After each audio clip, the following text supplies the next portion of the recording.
very happy to be here on behalf of the Advertising Club of New York. We are sponsoring the Rising Talent Academy this year. So this is the opening session. I'm very, very fortunate to be doing this with Avery, who's the CMO at VaynerX. And she'll give a little intro before we kind of kick things off. But today our session is really about innovation around the buzz in brand marketing. And so I think innovation takes the shape and form of a lot of different things in marketing. A lot of that kind of boils down to social, and so you'll hear a lot of that from us, and you'll hear a lot of that throughout Possible today and tomorrow, and you did yesterday. So that's part of what we're going to try to focus on through the lens of innovation, right? I think that's one of the biggest challenges for us as brands, as advertisers, as SaaS, right? It's like basically across the kind of the gamut of the marketing advertising industry. And so with that, I'll go ahead and hand this over to Avery and let her introduce herself real quick. I'll introduce myself real quick too. So in my day job, I'm the social intelligence lead at Haleon. We're the CPG behind Advil, Sensodyne toothpaste, Tom's, Robitussin. How could you forget about Emergency? And Emergency. Emergency is actually one of my favorite brands to work on. Emergency, if you guys hopefully take it, we're probably the only pure vitamin C, long-standing vitamin C supplement in the market. You'll recognize our packaging. We just went through some rebranding. We're doing some really cool things on that brand. But yeah, we're a big CPG company. We're in 100 plus markets. We do about $10 billion globally in sales. So a lot of people have heard of Haleon because we spun off from GSK, which is a very big, well-known pharma company. So yeah, I do all our social listening, owned VaynerMedia measurement, some more influencer kind of measurement now these days, in kind of the new world we're in, social commerce. And yeah, that's kind of what I do. So that's kind of be the lens that I guide us on through today. But Avery, turn over to you.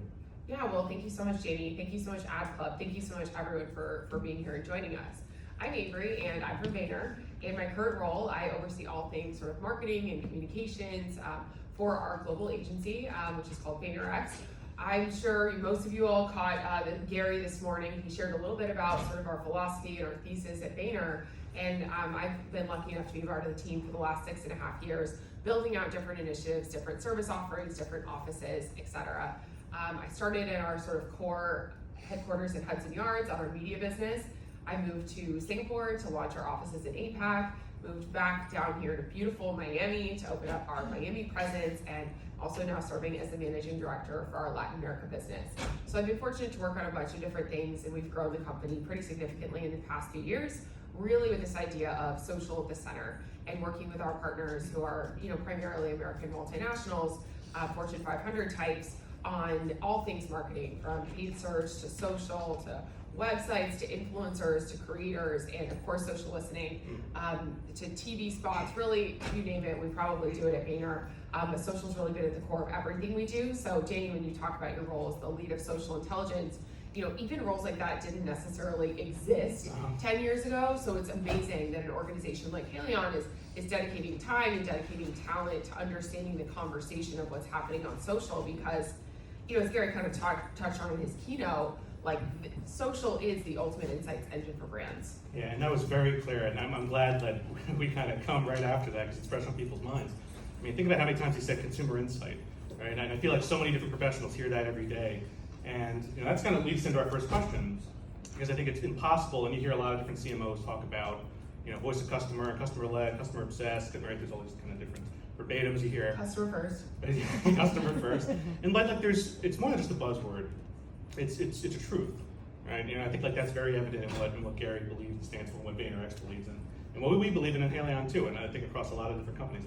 So that's kind of the first question. When you see customer feedback, really what I think today is the engine behind any innovation, right? Whether you're marketing an app, right? Whether you're managing, it's managed services, whether it's a consumer product like us, right? Toothpaste that shows up on a shelf or that you buy D2C or through Amazon.com, right? I feel like customer feedback is really at the core.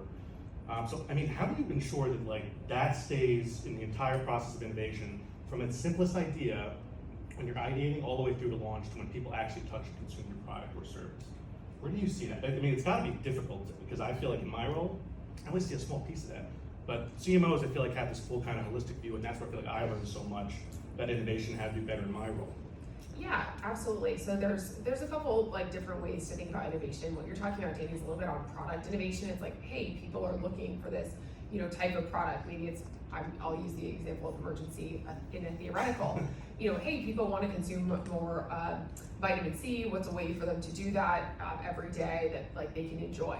Okay, amazing. Like tablets exist, but maybe a powder doesn't exist, or maybe a powder that tastes good doesn't exist, right? And you start to sort of iterate on this type of thing and launch a product. There's so much consumer research that people are doing right now on social platforms.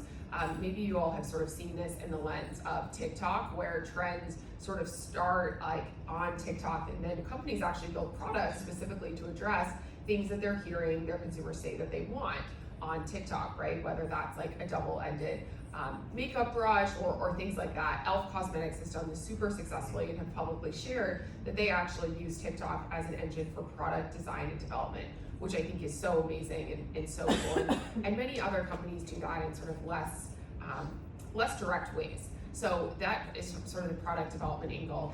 I think the consumer feedback along every step of the journey, though, is an incredible place to leverage digital platforms, because we have these big focus groups, and in CPG land, that's how it works, right? Like we test people, and whether it's taste preferences or design preferences, etc. We'll test things before they sort of go into market, and that continues to be a big place where we test these ideas of innovation before they actually go live. But many more creator-led brands are actually doing that whole process, soup to nuts, through their consumer, through their like social testing and through direct groups of fans and community members. There's a really cool organization called Kiki Worlds and sort of the cosmetics thread that actually is working with their consumers to both develop products, name them, test them, color them, etc., based on this idea that consumers actually want an active voice in developing products with the brands that they love. And if they had said active voice, then they feel much more engaged and wanting to sort of love the brand, share the brand, etc., etc. Of course, that's not how most big conglomerates work these days. So I think that the other piece of it is really understanding what consumers are liking, what they think. We all know that the comment section is the place to go, right? Like you see someone post something, especially if it's sort of controversial, you run to the comment section and you're like, what just happened here? I love when that's the first comment too, is like immediately came to the comment section. That's the highest voted comment. Exactly. But the reason that that sort of trend exists is that people want to share their feedback. They want to be like, I love this, I love this celebrity, I love this product, or I hate this, or like, what just happened here? Like that is such an incredible place for consumer insights that happens every single day, and that's for free, right? So brands who read this type of thing be like, amazing, well, let's lean into this idea, or let's lean out of this idea, like this one didn't resonate. Yeah, and Elf Beauty I think is a great example who, I think I saw the chief brand officer speak at some event last year, and she was talking about social listening, and like I've kind of watched them with like our outside insight. That's actually one of the things we love doing, is looking to other brands who are a little more progressive outside CPG or in adjacent categories. And I remember listening to their brand officer, and she was like, there has been some insights in some products that I think was a mascara or something, that like she saw, because they read all the comments, like they're very proud of that, and I believe it. And they were basically saying how like, we took this idea that seems to many companies to be anecdotal, because it wasn't a driving force or signal. This is something I feel like really resonated with me, because we're always looking for the stuff at the very top. But a lot of the most valuable insights we found are a couple layers lower. And I forget what the turnaround time she said was, but basically they turned that idea, this was like some waterproof mascara, I forget the exact example, but she was like, this was all consumer-led, all organic, and we turned it around either into content or some kind of ideation of the product within like a week or 2 weeks. I couldn't believe that. For us to be able to make that change on the fly is really incredible, but it's a testament to innovation mindset, right? Being different, living in comments, and everything Avery just mentioned. And I think, again, a lot of brands look to brands like that because they're setting the pace for how you build and create customer feedback. And again, those comments are so valuable because they're raw, they're unsolicited, you can't stop them. You can kind of hide them, but what about stuff that's not on your page that you can't hide, you have no control over? And that's kind of the power, just to plug social listening, right, is that like we're able to kind of mine and access that data and summarize it. And emergency is a good example too, because that's one of those things where traditionally we test forms, right? And so emergency, we actually have emergency crystals, which is a waterless emergency that was based on the not just my insight, but a few other insights. That because people eat the powder dry. Yeah. Wow.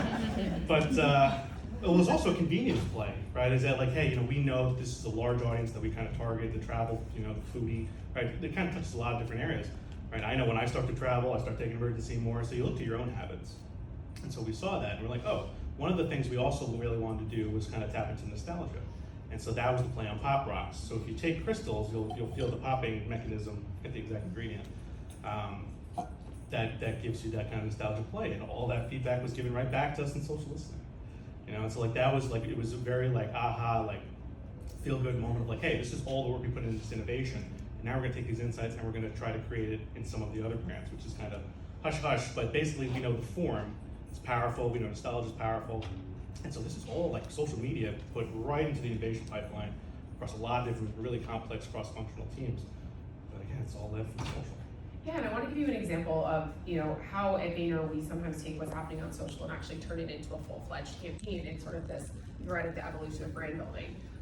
Vayner has done more Super Bowl spots. Not very many people know this, but Vayner has done more Super Bowl spots in the last 3 years than any other advertising agency. People are like, oh, you guys are a social agency. Yes, and we do sort of big brand work too, but it always starts on social. And a couple of years ago, the team had a great insight around working with Planters Peanuts around nuts, right?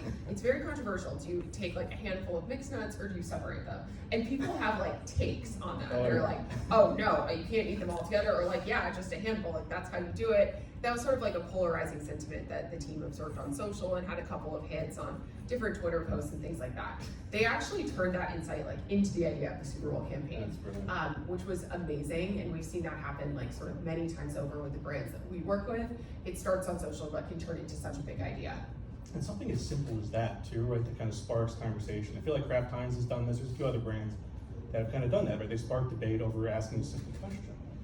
And I'm like, Planters was a Kraft brand. Yeah, and like it's interesting too. Again, when you think of like, again through the lens of innovation, where that's how you come up with new ideas and things that resonate, right? And I think you heard Gary before, right? And I share the same belief. I'm like, for a long time we put out social posts that were ads, that felt like ads, right? The world is saturated with ads, right? And so you want to be entertained. It's really a paradigm shift, and Avery, I think you'd probably agree, in the way we market, whether it's the media format, right, whether it's the consumer insight, right, it's all kind of part of this large ecosystem. It's really hard to wrap your head around. That's why we have teams that are kind of working on all this stuff. But all really, really good kind of insight into how we kind of view the lens of customer feedback. And we're going to touch upon customer feedback a few more times, just because it's such a broad and important kind of data source. But I'd like to turn to really kind of the new tools and technologies, which I think is another really broad umbrella.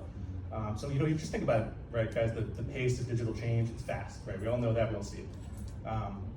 But when you think about innovating, right, as an agency, right, as someone who services a lot of different brands, right, the tech is important, right? It helps you scale, right? The best technologies achieve economies of scale. And we've seen that internally, we see that with our partners and vendors and agencies. But we'd love to know how you approach that, especially because I feel like there's so many different solutions, so many of them are useful. Some of them maybe are less of a good fit, for your brand or for your client's brands. But that's really tough to do. And as someone who constantly vets technology, because we need it, it's really, really difficult. But I also would love for you to think about it through the lens of where I think, like, this is definitely your strength, right? Kind of the Web3 area, right? Emerging media, right? When one of our brand folks comes to me and says, hey, can we advertise on Fortnite, right? Or can we do something on Roblox? Like, it's a really, really interesting question. And I've been thinking a lot about it more as our social intelligence person. And I'm like, oh, well, that's interesting. We know they socialize, and a lot of the same behaviors exist, and it's in the gaming space. We love gaming, but I mean, it's really difficult. I mean, like, there's so much education you have to do around the apps and platform and ecosystem, what Web3 is. But I think that's the appetite a lot of brands have. So I think that I kind of group into analytics, tech. How do you know what's good and maybe what's not good? Yeah, one thing I think that we really pride ourselves is constantly tasting and testing like new things. Like this weekend, AirChat happened, right? Like who got it? Who signed up for AirChat? Guys, you gotta check out AirChat. I just learned about it the other day. I was like, that kind of like broke this weekend. It's actually an app that's been around for a few years. But if you're a person who leaves voice notes or likes audio types of things, it's basically Twitter for audio. So I would recommend everybody checks it out. And who knows, AirChat could be the next big thing, or it could be over next week, right? And the idea of us constantly tasting and testing and be like, does this make sense? Is this a place we want to run into? It all starts with like, you have to be hands-on and you have to be a person who actually cares enough to try it and test it and have an opinion and form that opinion based on your own experiences. Yeah. So I tested it a little bit. I was like, okay, this could make sense. It wasn't something that I was like, I think all of our brands need to run here now, right? But sometimes we test something, we're like, wow, we really feel something here. This might be a big thing.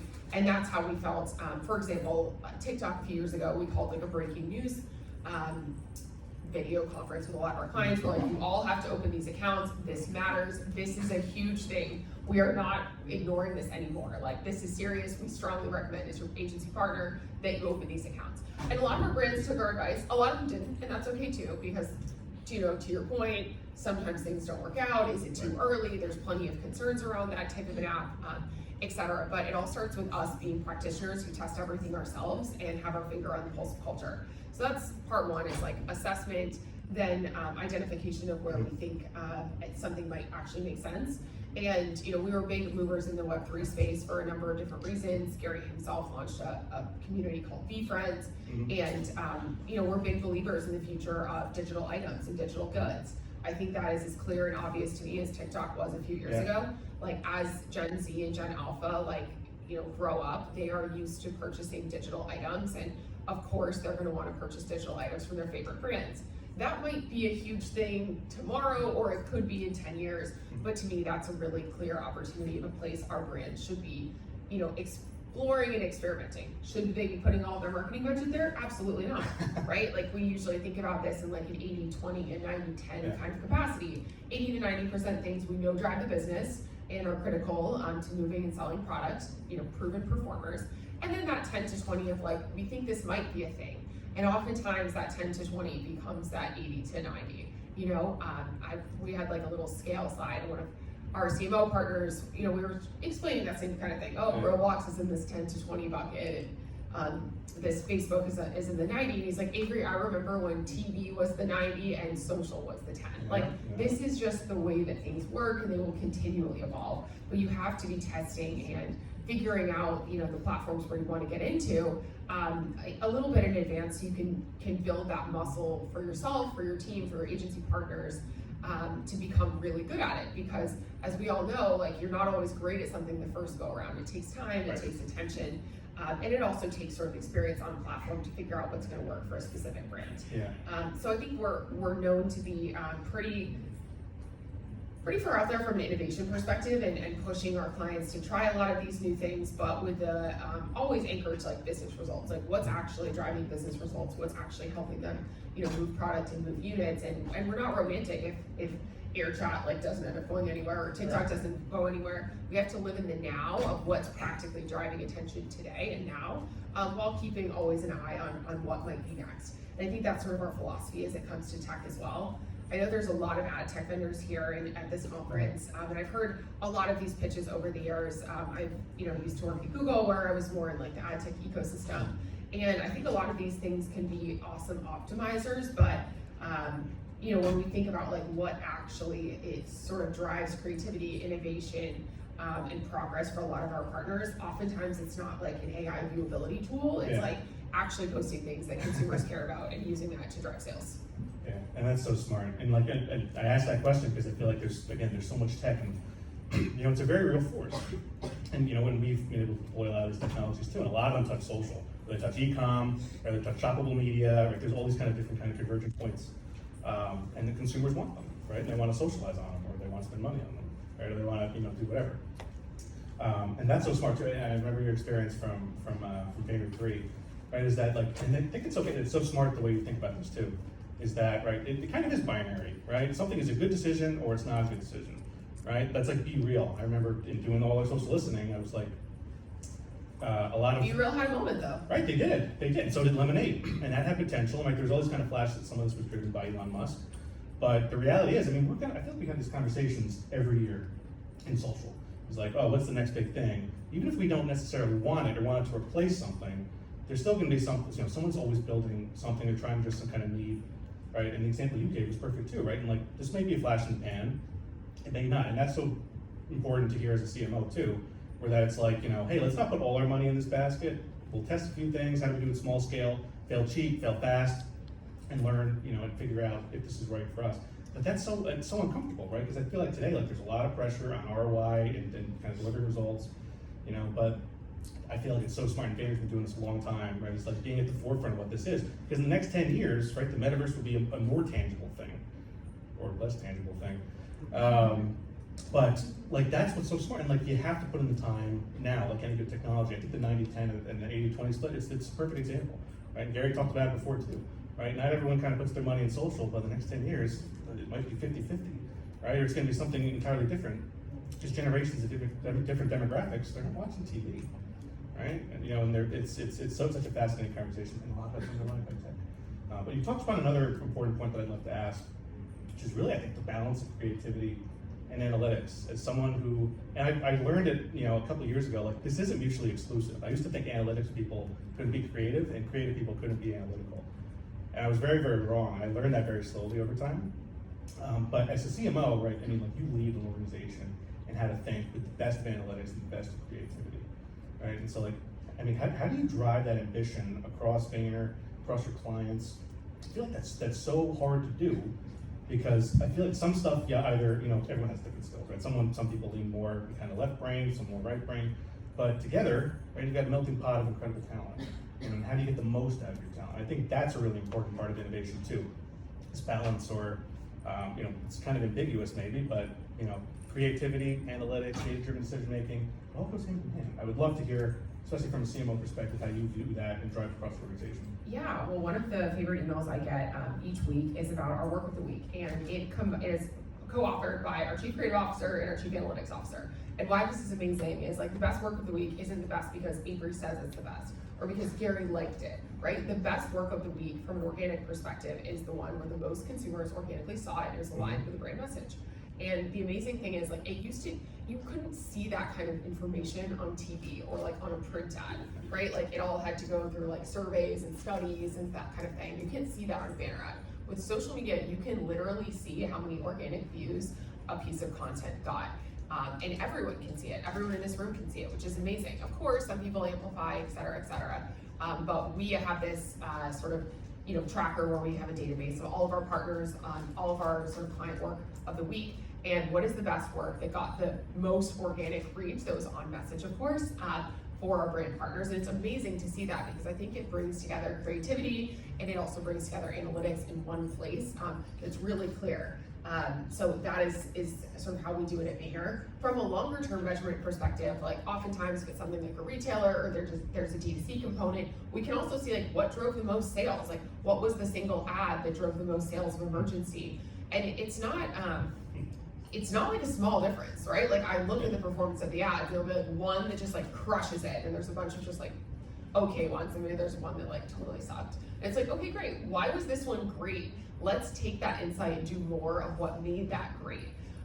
So we are obsessed with sort of measuring the performance of creativity. Of course, like brand storytelling matters and beautiful TV spots matter, but at the end of the day, it's not about like me or a chief creative officer or Can Lion thinking that it's great. It's like, what does consumers think is great? What actually sells product and you know, builds brand? So that's a huge area of our focus, is sort of bringing these two things together, because Danny, what you're saying is it's so hard. The thing is, it isn't so hard. Like we have to be accountable to, you know, bringing these forces together within our organization to measure creative performance. And it's so enlightening to hear that too, as someone who's like working on this right now at work, back at the office. And you know, and I kind of echo what you said and what Gary said before, right? Is that a lot of this data, it's objective, right? And like I'm also the measurement guy, right? And like I'm the one who has like, we know if stuff did well, and we know when stuff did bad. There's no hiding anything anymore. And I think in many ways, and it's taken me like listening to a lot of other experts about this, is that like, oh, like that's true. And like I have to be the bearer of bad news and good news, but even the bad news is still good news, right? Because we know exactly what works, what doesn't work, right? And I'm like, and I feel like that's so fundamental, but it's so important, and we got to do it at scale, right? Multiple campaigns, multiple brands, different assets, different mediums, right? I'm like, that's but really you know, when something works, you know. Right, and it's like, and some of it almost feels like gut instinct, right? Like when you start to do enough, and like, I think that's, Sorry, I'm good. are you all right? Yeah, thank you. Okay, sure you're okay. Yeah.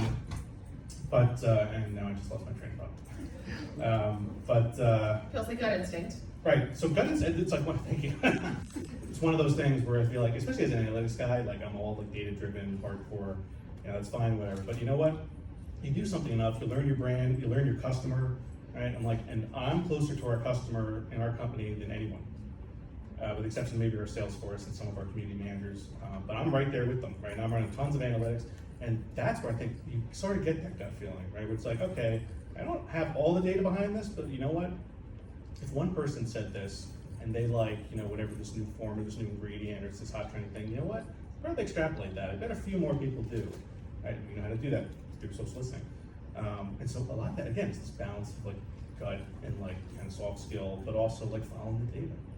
You know, and I'm like, and again, all this feeds into innovation and new products, where we spend our advertising, right? So all kind of ties together into all the questions that we kind of discussed today. And so moving on to just our kind of final question is really how you create value without building redundancy. And I like this question as I was kind of trying to come up with what this last one should be. I think a lot of brands today are doing a lot of building. They're doing a lot of things well. Even brands that are kind of on the slower side of building are still doing things well. Right, and they're spending enough resources and time and attention. Just like Gary said, right? People should be spending $2 million in organic social. At least. That resonated with me at the highest level. I almost did a backflip downstairs. You know, and I'm like, because I've been telling our team this for a long time, and it's like very, very evident to us. And so slowly we're kind of coming along. But we're not the only CPG that's struggling to do that. We also call that CPG's company, its companies a bit. So I felt that too. But when you think about, you know, like community, organic, social influence marketing, right? It's all kind of, you know, in the same bucket. You know, everything is ripe for innovation, but like we were saying, like, do you need a new app, right? Do you need a new media format? Do you need another influencer, right? I feel like it's very hard to create true value, at least maybe for us, but I would love to get your thoughts, right? Without kind of stepping on anyone's foot, without becoming redundant, right? And I look at like, you know, social media apps is a good example, right? Do we really need another one? We've got social media managers that are on 8 apps, right, for one brand, right? And they can't be an expert in everything, right? And that's just today. How about next week or next month or next year, right? It almost feels like it's exponential. But does it need to be, right? Does that stymie innovation, right? Do we really need that? So that's just using that as an example. We'd love your thoughts. I'd honestly go back to that 80-20. I think there's a few things that like really matter. And it depends. It depends on like who you're trying to target and where those people consume media, right? Like one platform that I think is so dramatically under invested and underappreciated is YouTube. People talk all the time about like, oh, you know, I need to be on airtime. I'm like, but you don't have anything on YouTube organically. Like that is where people are actually going all the time to learn. And whether you're a B2B brand like VaynerMedia, we actually have an active YouTube channel, or you are a CPG like Haleon, I think that like YouTube would make a ton of sense. So I would say there should be a few key places based on where your target audience consumes media that you want to be really good at, right? So for us at Vayner, that might be like LinkedIn is huge for us. We're super active on LinkedIn.